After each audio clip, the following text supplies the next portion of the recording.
Very good evening guys, welcome to target on family. दोस्तों, target on परिवार पे दोस्तों मैं आरपी मिश्रा आपका स्वागत करता हूं।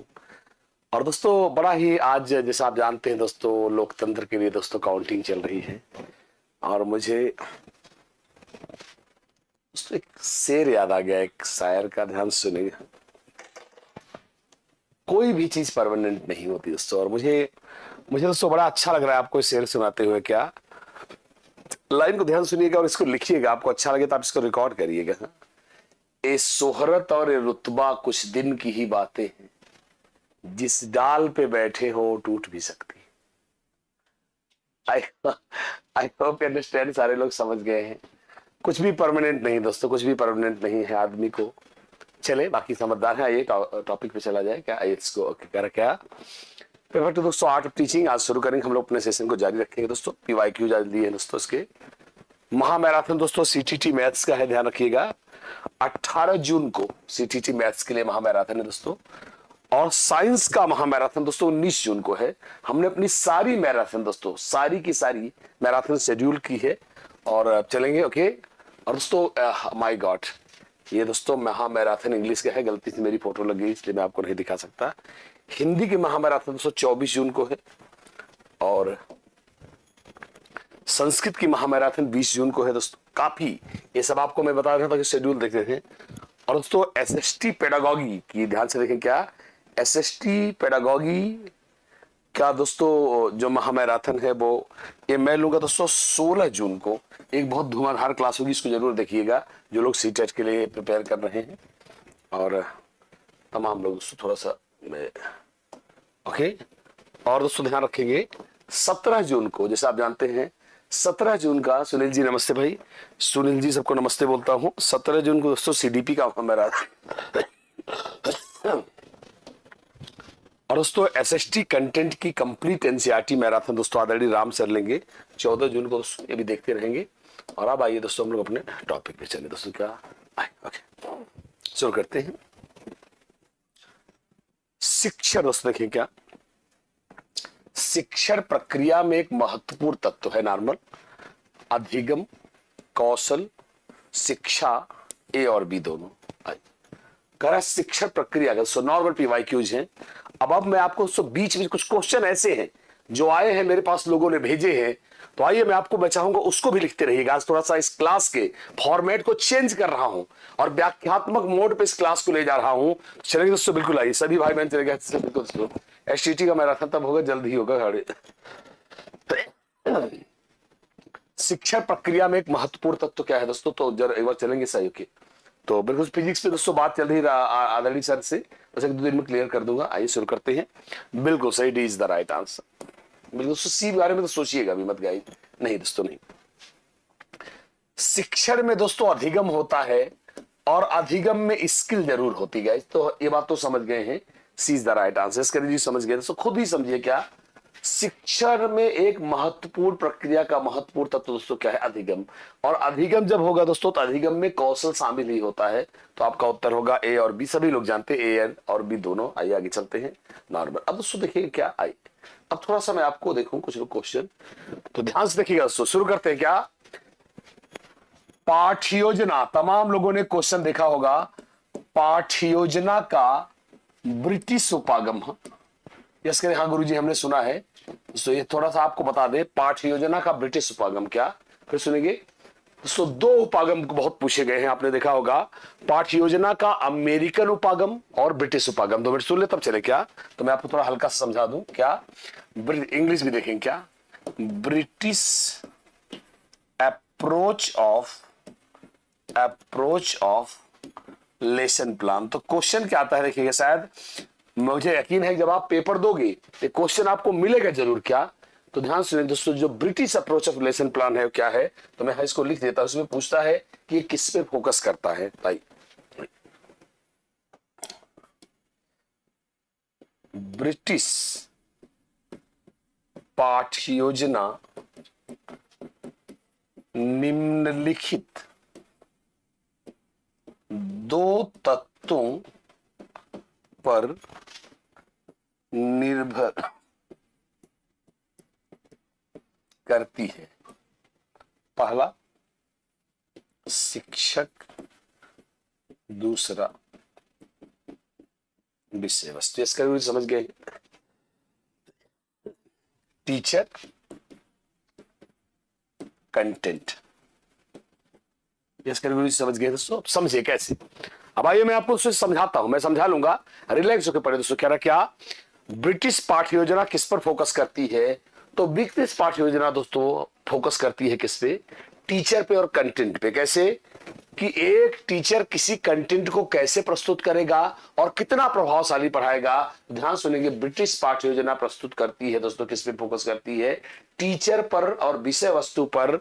यह छात्र पर फोकस नहीं करती, मतलब यह शिक्षक केंद्रित है। यस गुरु जी समझ गए हैं। इसको दोस्तों हमको ध्यान रखना है, बहुत इंपॉर्टेंट पॉइंट है हमारा। यस जी क्लियर है, फिर आगे चलेंगे। क्या नेक्स्ट अगला क्वेश्चन, ये बहुत बार आया है। ब्रिटिश लेसन प्लान किस पे फोकस करता है? तो टीचर और किस पे? कंटेंट पे। यस करें जी, क्लियर है भाई। सो क्या ही, और अब चलिए दोस्तों, नरगिस थैंक यू। आयो क्या कह रहा है, पाठ्यचर्या शिक्षण का कौन सा बिंदु है? निर्जीव बिंदु, जीवित ध्रुव बिंदु, जीवित और निर्जीव ध्रुव बिंदु, इनमें से कोई नहीं। तो ये दोस्तों हम लोगों ने पढ़ा हुआ है क्या, पाठ्यचर्या शिक्षण का कैसा बिंदु है। तो ये दोस्तों हम सभी लोग पढ़ चुके हैं, मैंने आपको पढ़ाया भी हुआ है, तो मैं आपको व्याख्या देता रहूंगा। हाँ आइए, ओके बता दूं, एकदम आराम से चलेंगे, समझ ही गए होंगे ऐसा ही। ओके यस करिए जी, क्लियर है। धीरे धीरे दोस्तों व्याख्या देता चलूंगा, व्याख्या हर एक पेज पे दूंगा, थोड़ा सिस्टम बदलूंगा। ए इज द राइट आंसर दोस्तों। शुरू करते हैं दोस्तों। देखेंगे, शिक्षण के 3 बिंदु माने गए हैं। शिक्षण के, आइए थोड़ा सा मैं अपना पसंदीदा वो ले लूं फॉन्ट, तभी तो बेस्ट होगा। देखेंगे, शिक्षण के 3 चर, चर मतलब वेरिएबल्स, देखते जाइए। शिक्षण के 3 वेरिएबल्स हैं, इसे त्रिध्रुवी भी कहते हैं। और कौन कौन है? तो पहला कौन है? तो पहले हैं गुरुजी खुद, और उनका है क्या? छात्र। और इन दोनों को आपस में जो कनेक्ट करता है वो करिकुलम या टॉपिक है। तो शिक्षक क्या है? इसके गुरुजी समझ गए हैं, सजीव बिंदु है। छात्र कौन है? सजीव बिंदु है। जबकि पाठ्यचर्या क्या है? निर्जीव बिंदु है। इसके गुरुजी समझ गए। सभी भाई बहन बोल दे जी गुरुजी समझ गए। व्याख्या, व्याख्या दोस्तों चलेगी। मैं चाहता हूं एक प्रश्न से कई प्रश्न बनाए, और आपने सुना होगा, और सुने क्या, शिक्षक को कहा जाता है इसे। यस करो, थोड़ा और डीप चलते हैं। शिक्षक को, बोलो जी गुरु जी समझ गए हैं, शिक्षक को स्वतंत्र चर कहा जाता है। उनका चेला जो शिक्षक की कृपा पर आश्रित है उसे आश्रित चर कहा जाता है, क्योंकि इन दोनों को जोड़ता कौन है? टॉपिक। इसलिए जो 2 लोगों का झगड़ा निपटाता है उससे हम कौन सा चर कहते हैं? मध्यस्थ चर कहते हैं। इसके जी गुरु जी समझ गए हैं। मैं चाहूंगा सभी भाई बंधुओं से वह स्क्रीनशॉट ले ले। इसका व्याख्या ही याद रखिए, एक प्रश्न से हम कई प्रश्न तक जा सकते हैं। जैसे जी शिक्षक स्वतंत्र चर है, छात्र उनकी कृपा पर आश्रित चर है। दोनों को आपस में झगड़ा होता है तो कौन? अरे भाई किसी मध्यस्थ को रख लो, तुम्हारा झगड़ा दोस्तों करवा दे, खत्म करवा दे। यह मीडिएटिंग वेरिएबल कहलाता है। डनकरी जी क्लियर है? सभी लोग बोलते जी गुरु जी क्लियर है। आगे चलिए क्वेश्चन नंबर दोस्तों नेक्स्ट कह रहा क्या, कह रहा है इनमें से कौन सा शिक्षण का एक चरण नहीं है? अन्योन्य क्रियात्मक, शिक्षण पूर्व पढ़ाया हुआ है मैंने, हाँ। उत्तर क्रियात्मक, उत्तर अंतः क्रियात्मक होना चाहिए था, उत्तर अंतः क्रियात्मक। अग्र सक्रिय, गेस करें, इंग्लिश हिंदी दोनों देखिएगा। Proactive, interactive, pre teaching, post interactive phase. आई शायद इंग्लिश से आप ज्यादा बेहतर समझ जाओ। क्या कह रहा है, इसमें से,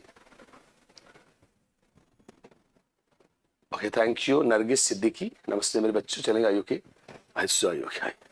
कह रहा है निम्न में से कौन शिक्षण का एक चरण नहीं है या एक फेस नहीं है?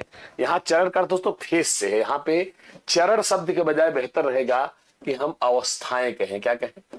अवस्थाएं। इंग्लिश में देखिए फेस, हिंदी इंग्लिश में दोस्तों। इसलिए बिहार आदि के पेपर में यार क्या होता है ना, कॉपी पेस्ट तो पेपर होता है, इंग्लिश हिंदी में बड़ा मिसमैच होता है यार। इसका जी क्लियर है? क्या चलेगा दोस्तों, बुरा मत मानिएगा। हाँ ओके दोस्तों, सही उत्तर क्या है? तो ध्यान सुनिए दोस्तों, क्या सही उत्तर है? A for America. अब आइए मैं आपको समझाता हूं व्याख्या। मैंने कहा व्याख्या को ही कॉपी करिएगा, सबसे जरूरी अगर आपके लिए कोई चीज कॉपी करना है तो व्याख्या है। भाई मैं समझाता हूं ये क्या चीज है। ओके, समझाता हूं मैं समझा लूंगा। ये सब पढ़ाया हुआ है दोस्तों, पीछे थियरी में पूरा पढ़ाया है, घंटे घंटे भर की थियरी ली है, पर मैं समझाऊंगा। चलेंगे ओके, फिर से देखिएगा, सब लोग समझ जाएंगे, टेस्ट करिएगा। क्या टॉलमैन दोस्तों, आपने टॉलमैन का नाम सुना होगा। जितने भाई बहन यहाँ लाइव हैं सबने चिन्ह दिगम साइन लर्निंग सुना हो? यस करो जी, साइन लर्निंग आपने सुना होगा। क्या आई तो टॉलमैन जिन्होंने चिन्ह दिगम का, क्या टॉलमैन ने शिक्षण की 3 अवस्थाएं, देखेंगे अवस्थाएं या फेसिस माना है जो निम्नलिखित है। ध्यान से गए, बहुत बहुत केस है, आराम से सवाल है। बिल्कुल टॉलमैन ने बिल्कुल सही, टॉलमैन ने दिया है। सगुन जी चलेंगे ओके, इसको आइए अब बेटा देखेंगे ध्यान से, आसान से कह रहा है, देखो कितना प्यारा है। क्या पहला इंग्लिश में क्या है? शिक्षण पूर्व फेस, या इसे कहते हैं क्या? Pre teaching face. यस करेंगे, समझ गए। दूसरा है मेरे बच्चों अंतः क्रियात्मक अवस्था। अंतः क्रियात्मक अवस्था, या इसे बोलते हैं इंटरेक्टिव फेस। इसको याद रखिएगा, ये बहुत आता है।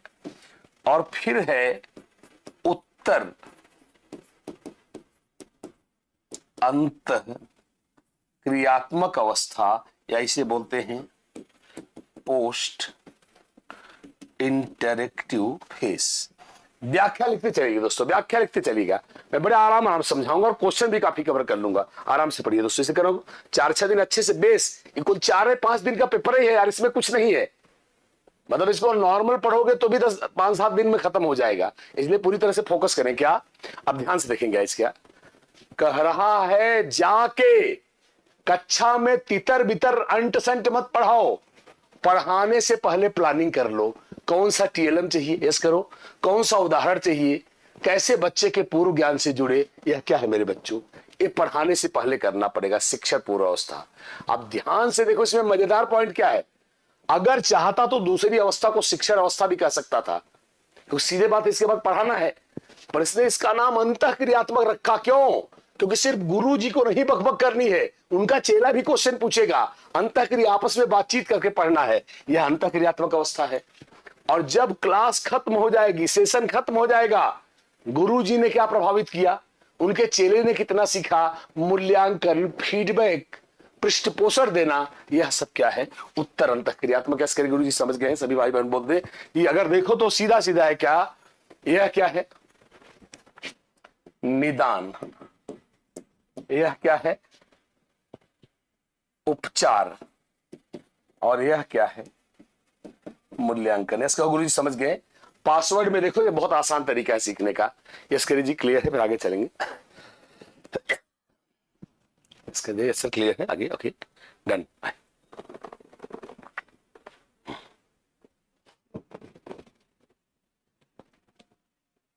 Yes sir clear. अगला सूत्र क्या कह रहा है? चिंतन के बारे में क्या है? अब आपको ये भी मैं आज समझाऊंगा, आज सारे क्वेश्चन की व्याख्या दे रहा हूं। चिंतन के बारे में क्या है? अवलोकन कर सकते हैं, माप सकते हैं, देख सकते हैं, उपरोक्त में से कोई नहीं। रिलैक्स होंगे। Can be observed, can be measured, can see, none of the above. क्या कह रहा? चिंतन के बारे में निम्न में से कौन सा कथन सही है? रिलैक्स होइए, बताया मुझे सही क्या आई। नहीं, ओके मैं बताता हूं व्यवहार का सगुण बताता हूं। आइए सगुण बताता हूं इसके, आइए बिल्कुल सगुण बताता हूं इसके, बिल्कुल। सो जो भी बुद्धिमान है, ठीक है। अब ये उत्तर कॉमन सेंस पे यार, इसको आप गाइड से नहीं बता सकते यार। भाई आप क्या सोच रहे हो? चिंतन को देखा नहीं जा सकता, क्यों? खुद सोचो, यहां पे देखो, D is the right answer. कई बार क्वेश्चन थोड़ा ट्रिकी होता है, मुझे बताओ। हाँ जी समझ गए हैं। कई बार क्वेश्चन बहुत सामान्य सा क्वेश्चन था। क्या चिंतन को हम तुम देख नहीं सकते? कोई भी चिंतन को नहीं देख सकता, चिंतन को देखा नहीं जा सकता। लड़कियों, बॉयज, चिंतन एक कैसी प्रक्रिया है? पढ़ो मेरे साथ। चिंतन कैसी प्रक्रिया है? कॉग्निटिव प्रक्रिया है। चिंतन एक कैसी प्रक्रिया है? मानसिक प्रक्रिया है। दो बातें, पहले देखो जो दो बातें, क्या? चिंतन दारू पी के चिंतन नहीं होगा, कौमा में जाने के बाद चिंतन नहीं होगा, बेहोश होने के बाद चिंतन नहीं होगा। चिंतन करने के लिए व्यक्ति का होश में रहना जरूरी है। यह चेतन संज्ञानात्मक जानकारी में होना, और चिंतन करो और तुम्हारा माइंड इन्वॉल्व ना हो। चिंतन एक मेंटल प्रोसेस है, तो आप समझ सकते हैं जो आपके मानसिक स्तर पे चल रहा है उसको देखा नहीं जा सकता। And D is the right answer. दोस्तों इंपॉर्टेंट रखिएगा, चिंतन एक कॉग्निटिव प्रोसेस है और चिंतन एक कैसा प्रोसेस है? मेंटल प्रोसेस है। इसका गुरु जी समझ गए, फिर आगे चलेंगे। और अब चलेंगे दोस्तों क्वेश्चन नंबर नेक्स्ट पर, धीरे धीरे चलेंगे आगे। अगला कह रहा है रॉबर्ट मेगर, दोस्तों बड़ा मजेदार क्वेश्चन है। रॉबर्ट मेगर के अनुसार प्रभावकारी उद्देश्य के अवयव क्या होते हैं? क्या? According to Robert Mager, the elements of effective objective are what? निष्पादन, स्थितियां, मानदंड, उपरोक्त सभी हैं। आई अगर देखो तो कॉमन सेंस में भी उत्तर आ रहा है सही। अगर कॉमन कर क्या? अच्छे उद्देश्य करा क्या? जैसे आप कोई ऑब्जेक्टिव डिसाइड करते हो तो इसके कौन कौन से प्रभावकारी उद्देश्य होने चाहिए? आई ओके, आई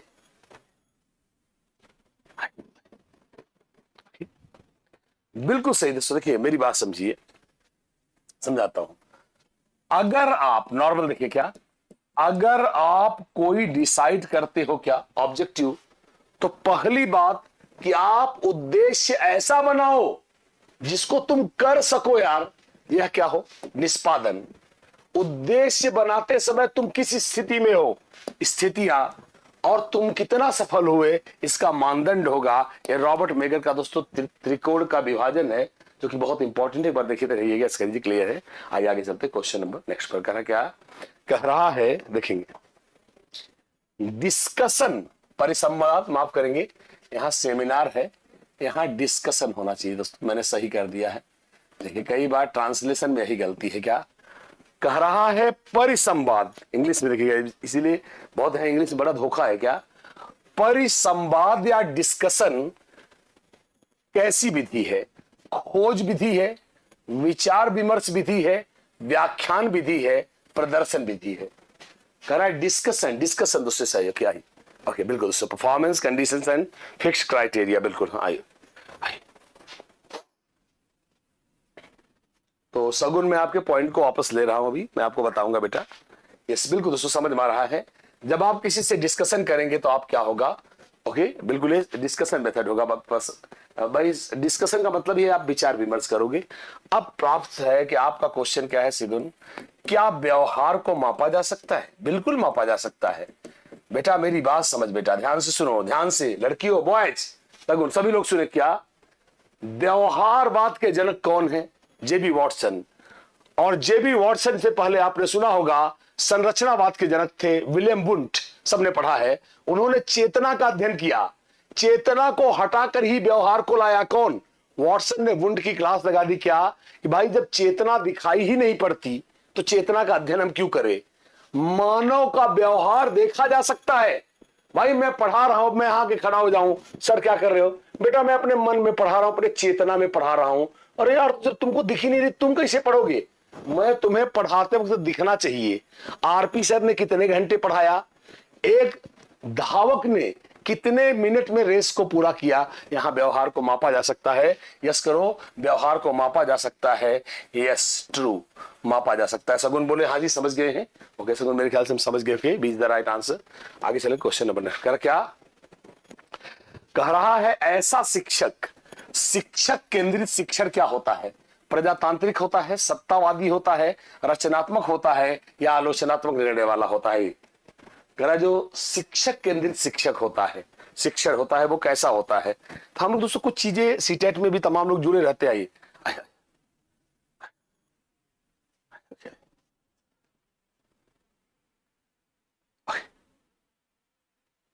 बताता हूं सब, उसमें हम चलेंगे। जी क्लियर है? आई बिल्कुल दोस्तों समझ गए हैं क्या? हम सभी भाई बहन दोस्तों इसको जान चुके हैं क्या कि शिक्षण में शिक्षक, सीधा सीधा समझो, हमारे लिए वो श्लोक बिल्कुल गलत है। क्या? गुरुर ब्रह्मा गुरुर विष्णु गुरुर देवो महेश्वर, क्योंकि हमारी शिक्षा बाल केंद्रित है, इसलिए टीचर जहां जहां हावी होगा वो गलत होगा। B is the right answer. आपने बिल्कुल सही उत्तर दिया। आगे चलें क्वेश्चन नंबर नेक्स्ट पर। करा क्या? सुकराती विधि को किस नाम से जाना जाता है? सब जानते हैं क्या? सुकराती विधि को किस नाम से जाना जाता है? Lecture method, research method, question answer method, intervention method. क्या? व्याख्यान, अनुसंधान, प्रश्नोत्तर, वेधन। वेधन मतलब बाधा, बाधा। वेधन का मतलब बाधा। शायद आपको इसलिए मुझे लिखना पड़ा।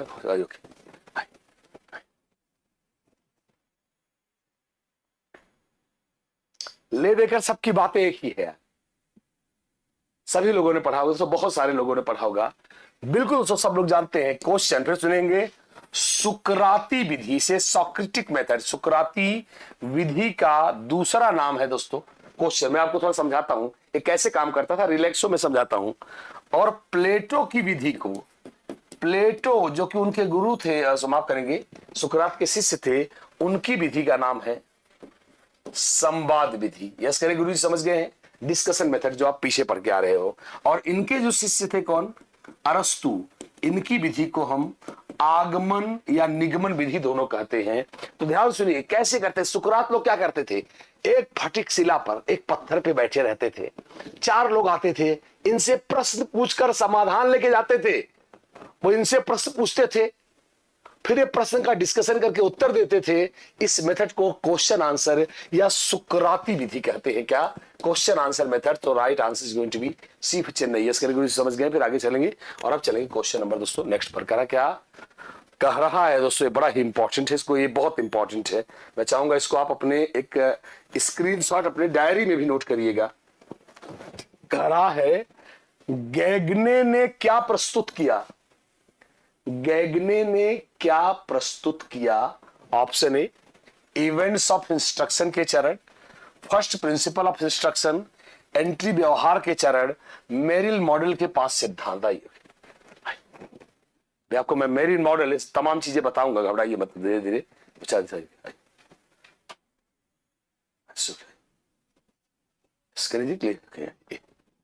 तो आपको बता दें दोस्तों, शायद आपको, आप तमाम लोगों ने सही। आइए आइए चलेंगे।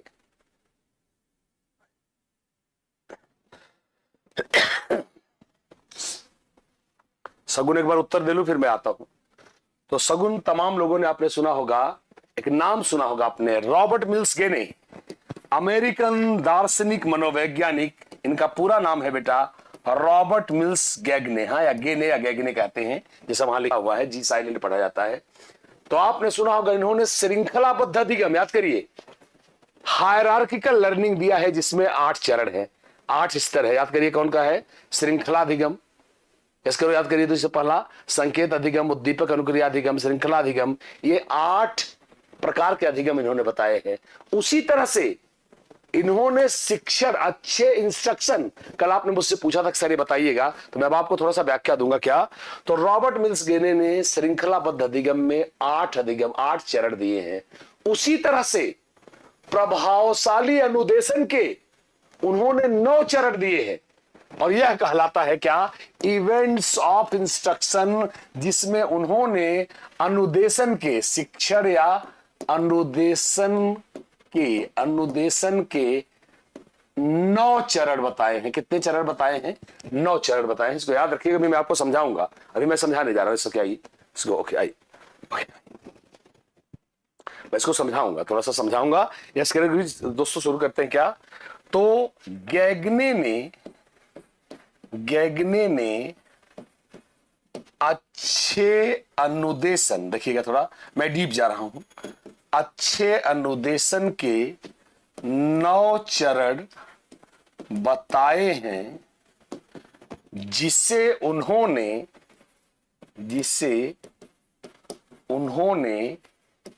इवेंट्स ऑफ इंस्ट्रक्शन कहा है, जिसे उन्होंने, पूरी बात सुनिए, क्या? जिसे बाद में गैगने ने अपनी पुस्तक, आई अपनी पुस्तक the instructional design, the instructional design में प्रकाशित किया। यस करें जी, प्रकाशित किया। यस करें सभी भाई बहन बड़े गुरु जी समझ गए हैं? आइए तो मुझे तो बिल्कुल समझ गए हैं क्या? क्वेश्चन 2 आइए। यस ओके, आइए सभी भाई बहन बोल दे जी गुरु जी समझ गए हैं। बाद में इन्होंने दोस्तों एक पुस्तक। अब आइए आपको एक चीज और बताता हूं, थोड़ा सा एक क्वेश्चन भी आया हुआ है हल्का सा, सभी लोग ट्राई करेंगे। देखिए, क्या आप जानते हैं क्या अंतर है शिक्षण, इंग्लिश में लिख रहा हूं ताकि आप इन्हें बोलोगे सर हम हिंदी में समझ नहीं पाए, और किसमें? अनुदेशन में, इंस्ट्रक्शन में। दोस्तों क्या क्या आए किसके लिए? कभी आपने वर्ड सुना है? रिलैक्स होके रेनू में एक बार वापस जा रहा हूं, एक बार सुनेंगे। क्या कभी आपने वर्ड सुना है? दोस्तों बिहार में ही आया है, केवीएस इत्यादि में आया है। दोस्तों एक बार सोचिए, एक बार अपने से दिमाग लगाइए, शिक्षण में, टीचिंग में और इंस्ट्रक्शन में क्या अंतर होता है? और मैं दोस्तों आपको, मैं कोशिश करूंगा, एक बार ट्राई करें सभी लोग। रेनू में बस पीछे जा रहा हूं, 2 मिनट रुकेंगे। ओके आइए, इसका लीजिए क्लियर। मैं चाहूंगा सभी भाई बहन दोस्तों बताएं जी सर समझ गए हैं। आइए ओके,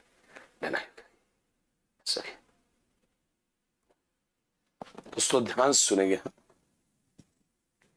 कई बार दोस्तों श्रीकांत का कई बार आया है क्वेश्चन, बहुत खास है, तो ध्यान सुनिए दोस्तों। आसान, बिना बात को घुमाते, मेरा अपना तरीका है आसान से आसान लहजे में समझाना। तो चलिए मैं आपको आसान लहजे में समझाता हूं, ध्यान सुनिए। क्या? अनुदेशन में निश्चित चरण होते हैं, निश्चित चरण होते हैं, अर्थात इसमें सिखाया जाता है क्या? स्किल। और शिक्षण में चरण भी होते हैं, स्किल भी होता है, अर्थात यह अत्यंत क्या है? व्यापक है और चहुमुखी है, चहुमुखी है लड़कियों। जैसे जैसे जैसे एक खिलौने को 4 चरणों में कैसे चला सकते हैं? जब तुमने, मैं समझाता हूं।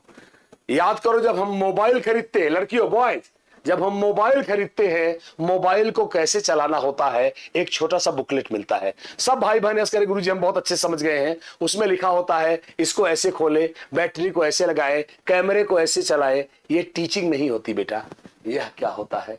इंस्ट्रक्शन होता है। जब कोई जानकारी निश्चित चरणों में दी जाए, यह इंस्ट्रक्शन होता है। यस करें। और इससे बड़ा और व्यापक होता है, जिसमें सब कुछ हो, वो शिक्षण होता है। मेरे ख्याल से सभी भाई बहन बोध जी गुरु जी हम समझ गए हैं। इसको क्या आइए सभी लोग दोस्तों मैं चाहूंगा एक बार क्लियर कर दें। हाँ सर हम समझ गए हैं, फिर आगे चला जाए। डन जी सर, दोस्तों तमाम लोग समझ गए जी सर, क्लियर हो क्या? आइए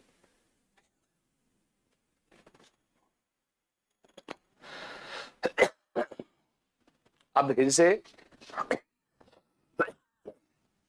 स्टेशन पे जाइए, बस स्टैंड पे जाइए, निम्नलिखित निर्देशों का पालन करें, वहां टीचिंग नहीं होती, इंस्ट्रक्शन होता है। आई होप यू अंडरस्टैंड, सभी लोग समझ गए जी सर, क्लियर है।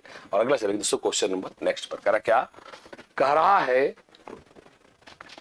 सूक्ष्म शिक्षण में कौन कौन से चरण आते हैं? ज्ञान प्राप्ति की स्थिति, कौशल अधिग्रहण की स्थिति, अंतरण की स्थिति, उपर्युक्त सभी है। Knowledge acquisition, skill acquisition and transfer stage. Okay हो जाए, बता दो जानू तुम जीनियस। करा है माइक्रो टीचिंग में निम्न में से कौन कौन से चरण आते हैं? सूक्ष्म शिक्षण में निम्न में से कौन कौन से चरण आते हैं? ट्राई करेंगे। ओके लौकुश जी, प्रियंका पांडे जी, ओके विजय लक्ष्मी, मेरे बच्चों, यस ओके। गेस करो कैसे? अब एक बार कुछ करो कैसे? बिल्कुल D is the right answer. Guess करो हाउ एंड वाई। गेस करो। तो लॉजिक देता हूं, गेस करिए क्यों लॉजिक। अब थोड़ा सा लॉजिक हो जाए, रिलैक्स, थोड़ा तार्किक मोड में समझाता हूं। तार्किक मोड में रिलैक्स होकर समझाता हूं। तार्किक मोड में सभी भाई बहन रिलैक्स होकर सुनेंगे। क्या तार्किक मोड? क्या हम सब जानते हैं, कई क्लासें ले चुका हूं और आपको बता चुका हूं, सूक्ष्म शिक्षण में सिर्फ एक चीज सिखाई जाती है, टीचिंग स्किल। इसका गुरु जी समझ गए हैं। पर टीचिंग स्किल सिखाने से पहले जिस टीचर को हम सिखा रहे हैं टीचिंग की स्किल, पहले उसको बताना होगा कि सूक्ष्म शिक्षण क्या है। आप इसको कैसे करोगे? यह ज्ञान की प्राप्ति है। फिर वो उस स्किल को क्या करेगा? एक्वायर करेगा और अब जो स्किल उसने सीखा है वो छात्रों को इस तरह से पढ़ाकर क्या करेगा, ट्रांसफर करेगा। So D for Denmark is the right answer. सभी लोग बोल दें कि जी गुरुजी हम समझ गए हो क्या। आई सुनील जी जानता हूं, चलिए दुआ करें। अभी क्लास की शुरुआत में मैंने 2 लाइनें सुनाई थी, लग रहा है फिर से सुनाना पड़ेगा, कुछ लोग उस समय नहीं जुड़े थे। मैंने क्या बोला देखिए, अक्ल हर आदमी की ठिकाने लगती है। सुनील जी क्या, मुझे यकीन है मेरे भाई बहन समझ रहे हैं दोस्तों। क्या मैंने क्या बोला था, ये शोहरत और ये रुतबा शानो शौकत, ये शोहरत और ये रुतबा कुछ दिन की ही बातें हैं। जिस साख पर बैठे हो वो टूट भी सकती है। आई मीन अब लोगों को समझ में आ गया होगा कि अनुपात समानुपात बराबर कैसे होता है। अब उन मुद्दों पे नहीं जाना चाहता यार, मैं राजनीतिक नहीं हूं यार, इन चीजों से बहुत दूर रहता हूं यार, बड़ा संभाल के बताऊं, किसी को बुरा ना लग जाए। पर ये जान लो कि अनुपात समानुपात कैसे बराबर होता है वो आज उत्तर प्रदेश लोकसभा की सीटों से हम लोग समझ ही गए होंगे मेरे ख्याल से। घबराइए मत, भगवान करिए कुछ, ईश्वर करे, भगवान करे, शायद शायद शायद हम लोग को वैकेंसी देखने को मिले, कुछ तो अक्ल शायद ठिकाने आई हो, है संभावना यही यार जिसके जाइए। मेरे बच्चों में जानता हूं D is the right answer, तमाम लोग समझ गए, क्लियर है। आई अगला कह रहा क्या, कह रहा है एक शिक्षक द्वारा श्यामपट्ट का सबसे अच्छा उपयोग किया जा सकता है कैसे। छात्रों को चौकस बनाने के लिए, महत्वपूर्ण और उल्लेखनीय बिंदुओं को लिखने के लिए, ए और बी दोनों उपर्युक्त में से कोई नहीं दोस्तों। कह रहा है एक शिक्षक ब्लैक बोर्ड का सबसे बेहतरीन यूज कैसे कर सकता है। तो आपको दोस्तों थोड़ा सा मैं बता दूं, फिर से कुछ व्याख्या देता रहूंगा। आइए ओके जी, क्लियर है क्या, उम्मीद करता हूं सब कुछ बेहतर हो यार। आइए ओके, तो हम लोग समझ गए दोस्तों, बिल्कुल समझ गए हैं, समझदार के लिए इशारा ही काफी है। आइए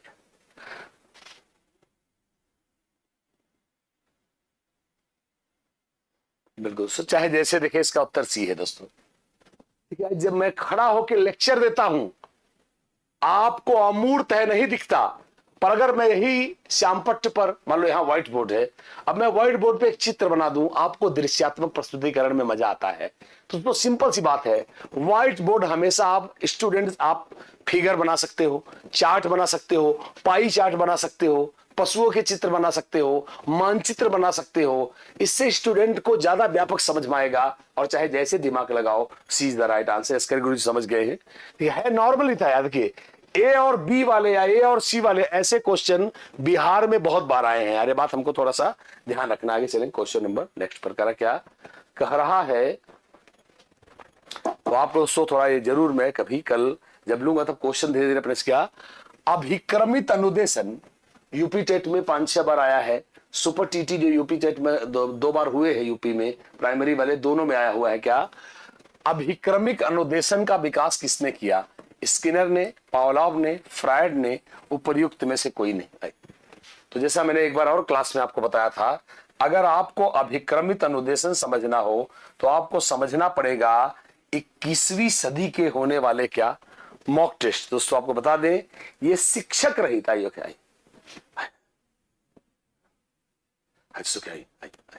इसके लिए क्लियर है, आइए ननकरी जी, आइए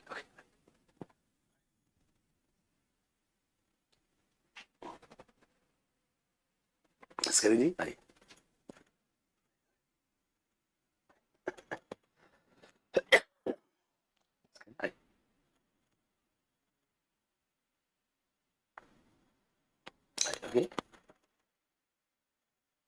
आनंद जी गाइड बुक का इस्तेमाल नहीं करेंगे, आइए ओके। आप चलो तो वापस चले जाते हैं। आनंद मेरी बात समझो, आनंद एक बार इसको देखो एक बार ध्यान से। कह रहा है शिक्षक द्वारा श्यामपट्ट का सबसे अच्छा उपयोग क्या हो सकता है। तो यार जरा तुम ही बताओ क्या हो सकता है। श्यामपट्ट से हम छात्र का भाई अमूर्त पढ़े, बताओ आप एक पौधे के बारे में बता रहे हो, जिसे आप पौधे की जड़ बता रहे हो। आनंद मेरी बात समझो, अगर हम पौधे के जड़ की श्यामपट्ट पर चित्र बना दें तो यार उसको विजिबल दिखेगा। चौकस का अर्थ यहां लठियाना नहीं है, स्टूडेंट के ध्यान को खींचने का इसका मतलब है। तो उसे गाइड बुक के रह जाए चाहे जैसे जाएंगे उत्तर आपका सी ही आएगा। Okay I I I okay I आई आई इसका जी क्लियर है मेरे ख्याल से इसका उत्तर सी होगा आनंद। ठीक है आई ओके। अगला तो मॉक टेस्ट दोस्तों देखेंगे क्या, तो जैसे आपको बता दें ये बहुत ही फेमस है यार, क्या स्किनर ने, पहले जान ले दोस्तों, यह शिक्षक रहित टीचिंग है, शिक्षक रहित शिक्षण है। शिक्षक रहित मतलब इसमें टीचर नहीं होता और टीचर की जगह काम करता है कौन, कंप्यूटर, तभी तो क्या है शिक्षक। ऐसे गुरु जी समझ गए, शिक्षक रहित शिक्षण है। जैसे आप मॉक टेस्ट लेते हो तो मॉक टेस्ट में क्वेश्चन पहले से स्टोर होता है और आप टेस्ट लिए जाते हो, वहां पर आरपी सर कॉपी चेक कर रहे थोड़ी ना आते हैं। शिक्षक रहित एक कंप्यूटर बेस्ड टीचिंग है। प्रोग्राम्ड क्या होता है जरा सोचिए। तमाम भाई बहन थोड़ा आपको बता दें, बहुत सारे लोग सुने होंगे, मैं हमेशा वर्ड्स को लाइफ से जोड़ के समझाता हूं। कभी आपने सोचा है प्रोग्राम क्या होता है? सोचिए, जीवन में हजारों उदाहरण आपने सुने होंगे। प्रोग्राम, प्रोग्राम क्या है? तो ध्यान से सुने गाइज, जो पहले से बना के रख दिया गया है। जैसे हमारे कंप्यूटर में बहुत सारे प्रोग्राम होते हैं, सॉफ्टवेयर क्या है?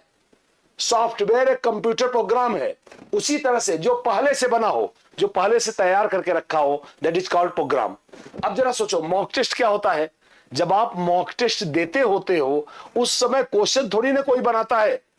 उन्होंने 10 मॉक टेस्ट बनाकर पहले ही क्या कर दिए हैं, अपनी साइट पर, अपने ऐप पर स्टोर कर दिया है। यह क्या है? यह प्रोग्राम्ड लर्निंग है। यहां टीचर नहीं होता बल्कि इसकी जगह कौन काम करता है?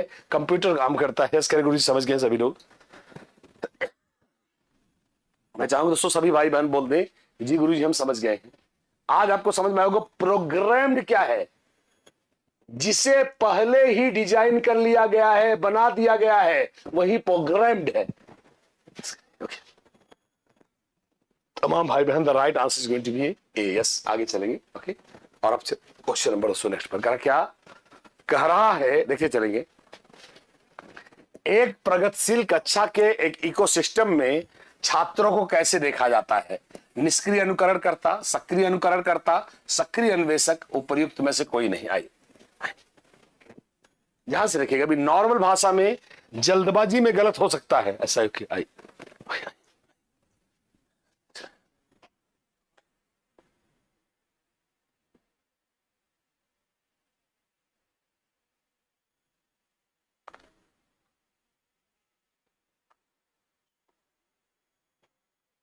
जानता हूं यार, मैंने कोशिश की यार, मैंने काफी कोशिश की यार।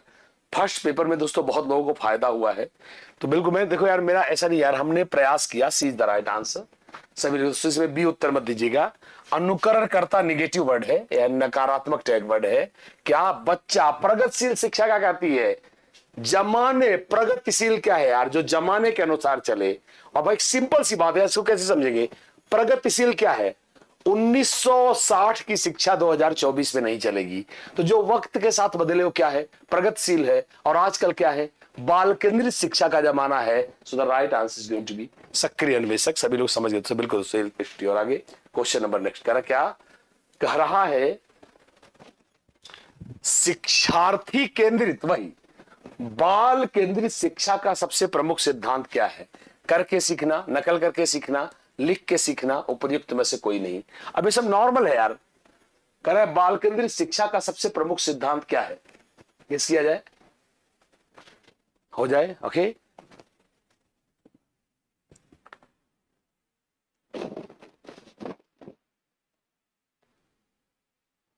बिल्कुल दोस्तों, हम लोग समझ गए हैं। बाल केंद्रित क्या है? सबसे बड़ा, मैंने आपको रोज बताता हूं, साइकोलॉजी पर अगर सबसे ज्यादा किसी का आज के डेट पर पेडागोगी या शिक्षण शास्त्र में किसी का सबसे ज्यादा प्रभाव है तो कौन है दोस्तों? पियाजे का। और पियाजे किसके जनक हैं? सब जानते हैं। जितने लोग लाइव हैं, पियाजे रचनावाद के जनक हैं। और जरा बताओ रचना कब होगी? रचना तभी तो होगी जब छात्र स्वयं कुछ करेगा। इसका मतलब रचनावाद का अर्थ है छात्र द्वारा स्वयं से क्या करके सीखना है। इसके गुरु समझ गए, बिल्कुल सुख आई। लर्नर से बिल्कुल सही। ओके आइए आगे चलते क्वेश्चन नंबर नेक्स्ट पर। क्या कह रहा है जरा आप सोचिए, फिर से देखिएगा ध्यान से। हाँ, कह रहा है एक टेक्स्ट बुक, एक किताब, कल हम लोगों ने इसको इस टॉपिक को लिया भी था क्या? थोड़ा सा उससे अलग है क्या? थोड़ा सा अलग है क्या? पाठ्य पुस्तक का उद्देश्य क्या होना चाहिए? किसी विषय विशेष में पाठ्यक्रम के शिक्षण और सिखाने का मार्गदर्शन करना, सोचने की क्षमता को कम करना, ए और बी दोनों, उपर्युक्त में से कोई नहीं दोस्तों। यहां पे दोस्तों देख सकते हैं, माफ करेंगे, इंग्लिश में देखिए तो यहां है, सोचिए, हिंदी इंग्लिश में सेंस पूरा उल्टा है। फिर से मैं चाहता हूं अपने उत्तर को एक बार सुधार ले, सभी भाई बहन अपने उत्तर को सुधार ले। क्या पाठ्य पुस्तक का उद्देश्य क्या होना चाहिए? फॉस्टर मीन्स होता है बढ़ावा देना, सभी जानते हैं क्या बढ़ावा देना, तो मैंने उसको सही कर दिया है। मैं चाहूंगा आप अपने उत्तर को भी इसी अनुसार सही कर लो। तो आपने देखा मैंने एक वर्ड को चेंज किया है हिंदी में, तो आपको चेंज हुआ ही मिलेगा। यस करिए, क्लियर है? आयु के ओके, यस करिए। गुरु जी अब समझ गए हैं कि हमारा उत्तर क्या होगा? बाल मुकुंद कुमार जी सभी बोले जी गुरु जी समझ गए हैं। आयु के, अब हम समझ गए दोस्तों हमारा उत्तर क्या होगा। यस करें, बिल्कुल दोस्तों, अब हमारा उत्तर सी होगा दोस्तों, बिल्कुल सही है। क्या है देखिए, यहाँ पे देखिए इंग्लिश में देखिए, फॉस्टर मीन्स होता है बढ़ावा देना। यस करें गुरु जी समझ गए हैं क्या? फॉस्टर का अर्थ है बढ़ावा देना, सभी लोग समझ गए हैं उत्तर क्या? बिल्कुल। जरा सोचो यार, एक पुस्तक का काम क्या है यार? एक पुस्तक का काम क्या है? पहली बात तो टू द टॉपिक रहे, ये टू द टॉपिक हो गया कि मार्गदर्शन करे। दूसरा क्या है? पुस्तक रट्टा मार ज्ञान को नहीं, पढ़ने के बाद सोच का बढ़ावा होना चाहिए। So the right answer is going to be C for Chennai. Yes करें, अब तो समझ गए दोस्तों, C is the right answer. आगे क्वेश्चन नंबर नेक्स्ट करा क्या कह रहा है? विश्वविद्यालय के पुस्तकालय का बजट कौन पास करता है? सीनेट, कार्यकारी परिषद, अनुसंधान परिषद, एकेडमिक परिषद। Senate, executive council, research council, academic council. इसका जी क्या आई कह रहा है? जो विश्वविद्यालय में पुस्तकालय का बजट होता है वो कौन पास करता है? हो जाए तगड़ा। आइए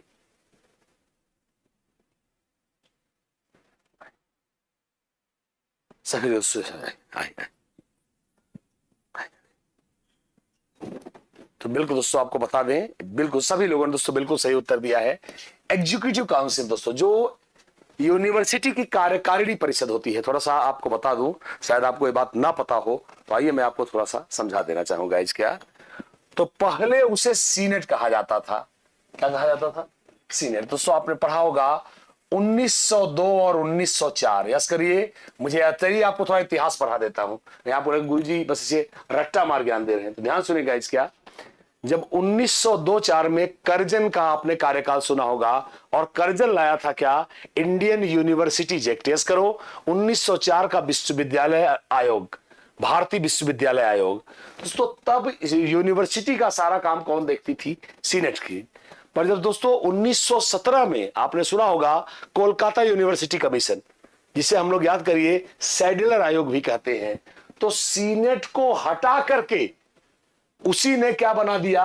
कार्यकारी परिषद।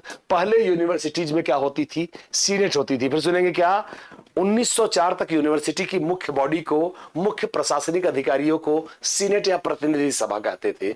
1917-19 में आपने सुना होगा जब आया सैडलर आयोग, जिसे हम कोलकाता यूनिवर्सिटी आयोग कहते हैं, उसी ने सीनेट को हटाकर उसकी जगह क्या कर दिया? कार्यकारिणी परिषद। और अब जो आता है वो कार्यकारिणी परिषद ही हमारा सही उत्तर है। आगे चलेंगे। ओके, इसको आई कह रहा है आपकी निगाह में अच्छा शिक्षक कौन होता है?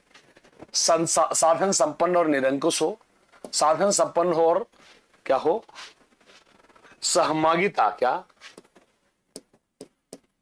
इतनी भयंकर हिंदी देता है।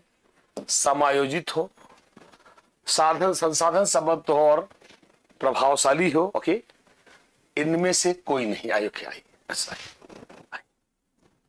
ध्यान से देखिए, इंग्लिश में देखेगा तो समझ में आएगा। थोड़ा प्रभाव के यही होता है, हिंदी शब्द आ ही नहीं पा रहा है।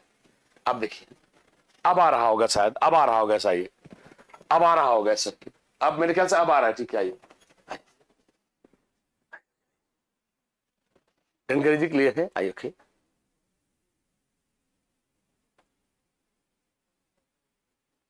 अब आपको समझ में आ गया होगा। इसका उत्तर है दोस्तों बी फॉर बॉम्बे। इंग्लिश में ध्यान से देखिए, इंग्लिश में डोमिनेंट लिखा है। टीचर जब क्लास में डोमिनेंट रहेगा तो स्टूडेंट क्वेश्चन ही नहीं पूछ पाएगा। बाल केंद्रित शिक्षा का हनन है क्या? क्लास में गुरुजी को हावी नहीं होने देना है। So the right answer is going to be क्या, शिक्षक को संसाधन संपन्न होना चाहिए, क्लास में प्रत्येक बच्चे को एडजस्ट कराना चाहिए।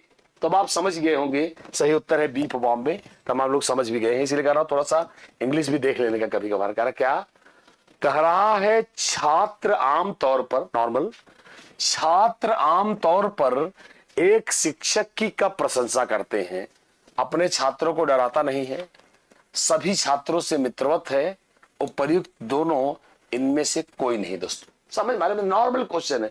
अब ये क्वेश्चन तो नॉर्मल ही है, कोई बात नहीं। संजना प्रिया कोई नहीं यार, हो जाता है। अब यार इसको इतना सीरियसली मत लो यार, मैं आपको पहले ही बता चुका हूं, मैं खुद इसको पढ़ा रहा हूं, मैं आपको पहले ही बता रहा हूं 30 में से 17-18 क्वेश्चन आप वैसे भी कर लोगे। हमारी लड़ाई 28-27 की है, ये नॉर्मल है दोस्तों। आधे से ज्यादा सब लोग पेपर 1 लेके आए हैं, मैराथन से ही मैक्सिमम क्वेश्चन आए हैं।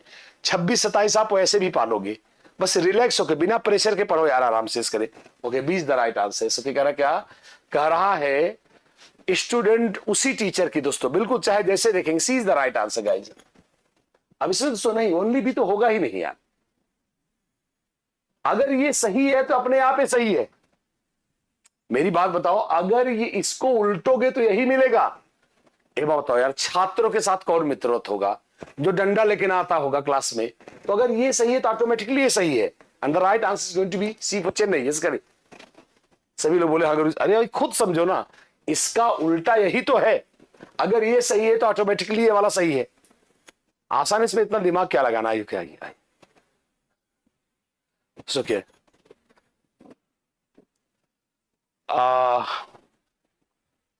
बिल्कुल सही।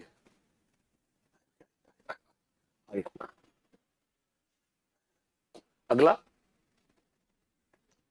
कह रहा है शिक्षण एक, देखेंगे शिक्षण एक अंतःक्रियात्मक, पारस्परिक इंटरेक्टिव, अंतःक्रियात्मक क्या, शिक्षण एक अंतःक्रियात्मक गतिविधि है किसके किसके बीच, शिक्षक और गार्जियन के बीच, शिक्षक और छात्र के बीच, छात्र और विषय वस्तु के बीच, इनमें से कोई नहीं। आसान समझ रहा क्या, कह शिक्षण निम्न में से किसके किसके बीच की अंतःक्रियात्मक एक्टिविटी है। तो देखेंगे जी, क्लियर है, आई ओके ओके।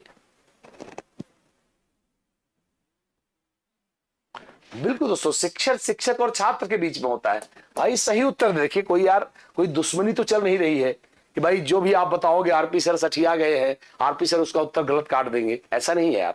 आप सही बताओ, मैं भी यही चाहता हूँ कि आप सही बताओ, बेसिकली सही बताना ही हम लोगों का काम है। बिल्कुल इट्स वेरी ट्रू। आई और दोस्तों एक बार फिर से देख ले, थोड़ा 1-2 दिन थोड़ा स्लो रखा है।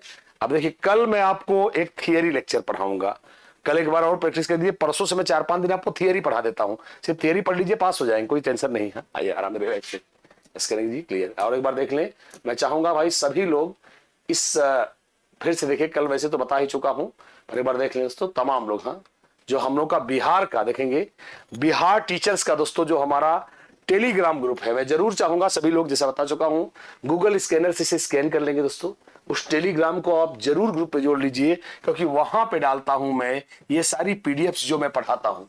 तो जरूर इसको दोस्तों ऐसा ही रखिए। आई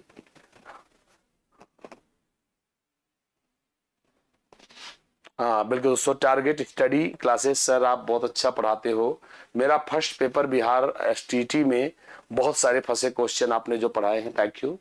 मैं दोस्तों देखिए, मैं सिर्फ इतना कहूंगा, इसका मत सोचिए गुरुजी कोई चापलूसी कर रहे हैं या दोस्तों क्या, मैं जरूर चाहूंगा, चलिए एक बार क्वेश्चन तो मैं लेने जा रहा हूं, मैं जरूर चाहूंगा दोस्तों कि अभी भी वो मैराथन है, कल मैं उसके लिंक को जब कल क्लास लूंगा तो लिंक को अभी मैं दोनों मैराथन के दर्ज दोस्तों क्या, आइए उसका, आइए ओके समझाता हूं। सगुन, हृदय के धड़कने को देखा नहीं जा सकता, यह आंतरिक व्यवहार है पर इसका मापन होता है। सगुन यस करो, गुरु समझ गए। किसी के ब्लड प्रेशर को देखा नहीं जा सकता, यह आंतरिक व्यवहार है, फिर भी इसका मापन होता है। सगुन यस करो, गुरु जी हम समझ गए, फिर आगे चलेंगे। पीडीएफ दोस्तों सभी को मैं कल एक काम करता हूं दोस्तों कि कल जब क्लास होगी, आज कल दोनों जो डिस्क्रिप्शन बॉक्स होता है जहां आपको टाइटल इत्यादि मिलती है, वहां मैं मैराथन की क्लास और एक टॉप 100 उन दोनों को टैग करवा दे रहा हूं, पिन करवा दे रहा हूं। इनफैक्ट आप वहां से प्लीज एक बार वहां से देख लीजिए, बाकी मैं पढ़ाऊंगा ही, मैं परेशान ना हो दोस्तों। ओके आइए, धुआंधार पढ़े। बताएं दोस्तों कैसा लगा, और उम्मीद करता हूं जबरदस्त पढ़ते रहिए दोस्तों। इतना ही बहुत है मेरे बच्चों, इतना ही बहुत है। लास्ट में देखिए आज क्या है, आज है 4 तारीख, ठीक है।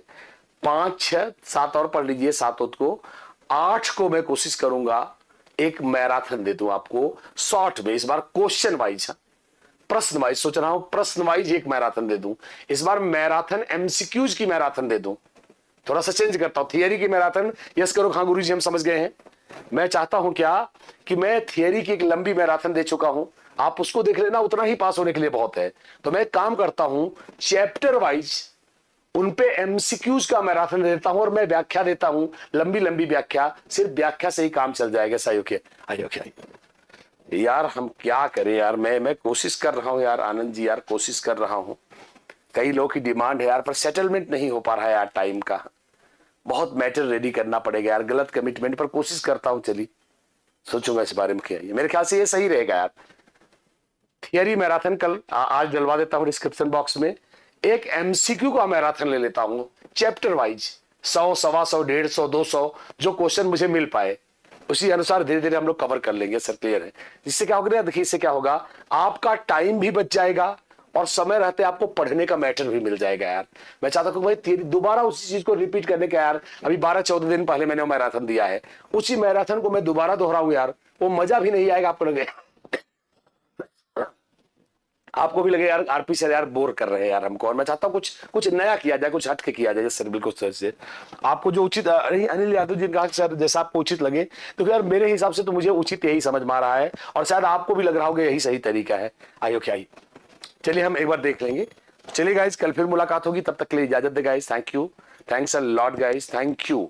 लोकुश जी मेरे बच्चों, थैंक यू।